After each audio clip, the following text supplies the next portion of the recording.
Today, we're diving into a really high-stakes geopolitical game. What if the internal weakening of Iran wasn't just another crisis, but a truly historic opportunity for its rival, Turkey? An opportunity to fundamentally redraw the map of influence in the Middle East. Let's get right into it. So let's just cut straight to the chase. The core idea from our source material is that for Turkey, a major political shift inside Iran could represent the biggest strategic gain since the collapse of the USSR. Just think about that for a second. We're not talking about small adjustments or a new trade deal. We are talking about an event on the same scale as the Soviet Union dissolving, a moment that completely reshaped Ankara's entire world. The stakes, as you can imagine, are incredibly high. All right, so here's our roadmap for this explainer. We're going to start with why this kind of opportunity isn't without precedent. Then we'll look at the current rivalry. From there, we'll peek inside Iran to see who the potential kingmakers are, how that could create a power vacuum, and tie it all back to Turkey's biggest ambition, connecting the Turkic world.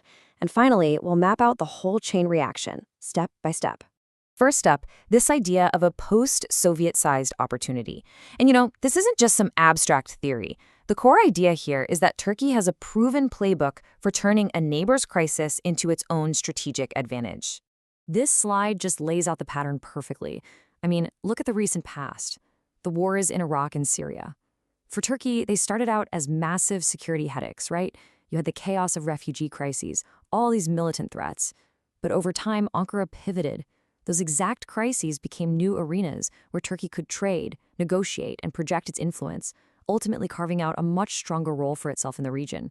So while the fear of chaos is very real, history shows it can also be a huge geopolitical opening. So how does this potential opportunity fit into the reality on the ground today? To understand that, we first need to get a handle on the really complex strategic rivalry between Turkey and Iran as it exists right now. The best way to describe their relationship is this term: managed competition. They are, for all intents and purposes, rivals. They often back opposing sides in places like Syria and Iraq. And yet, they go out of their way to avoid a direct war. And they keep crucial economic ties flowing, especially when it comes to trade and energy. So they compete.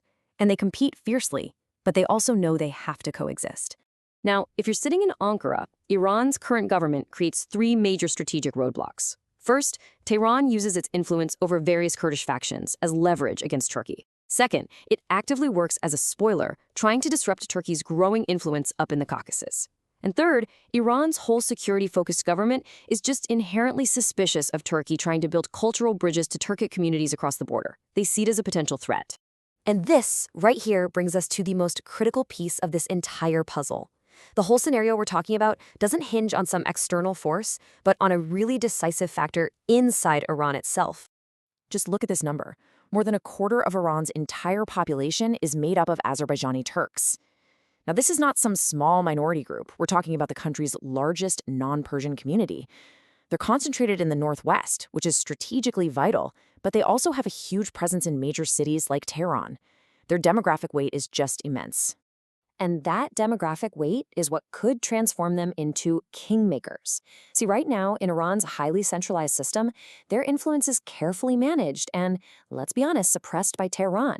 But if that central power starts to weaken or break down, then bargaining becomes the new name of the game.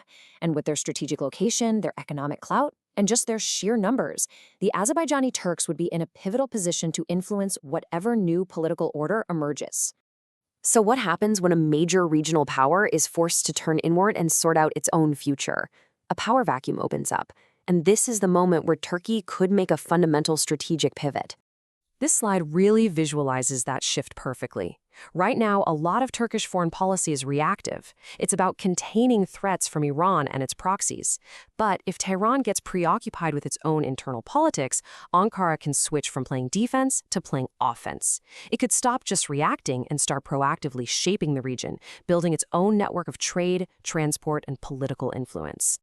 And that brings us to what is really the ultimate grand prize for Ankara in all of this. This isn't just about getting an edge on a rival. It's about unlocking a strategic ambition that goes back decades. Connecting the Turkic world isn't some new fantasy. It's a long-term project that already has institutional roots, things like the Organization of Turkic States. The key here isn't that a new Iran would suddenly join this group. No. The real prize is that its Turkic majority provinces could finally be free to engage with these broader economic and cultural networks, which would remove a massive barrier that stood in the way for decades.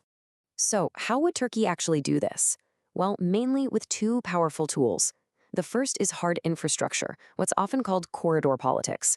This means building out vital trade routes, like the Middle Corridor, to connect Europe and Asia while bypassing rivals.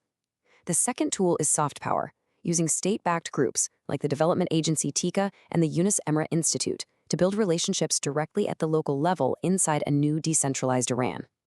Okay, so let's recap and tie all these threads together now so we can see the full geopolitical chain reaction that could be at play here. So here it is, the whole six-step sequence. Think of it like dominoes falling. It all starts with Iran's regime weakening. That causes internal power to diffuse to spread out, which gives more weight to pivotal groups like the Azerbaijani Turks. Now, as Tehran is forced to focus inward, its regional influence naturally declines. This allows Turkey to shift its entire posture from just defending against threats to making proactive, strategic investments. And finally, that opens the door for Ankara to really scale up its grand project of Turkic connectivity. Which leaves us with a final and pretty critical question. We've laid out a very coherent pathway to a major strategic victory for Turkey, but as the source material makes perfectly clear, none of this is guaranteed. The very same crisis that creates this opportunity could just as easily unleash uncontrollable chaos and much wider conflict. It is a very high-stakes game where the line between a historic gain and a regional disaster is incredibly, incredibly thin.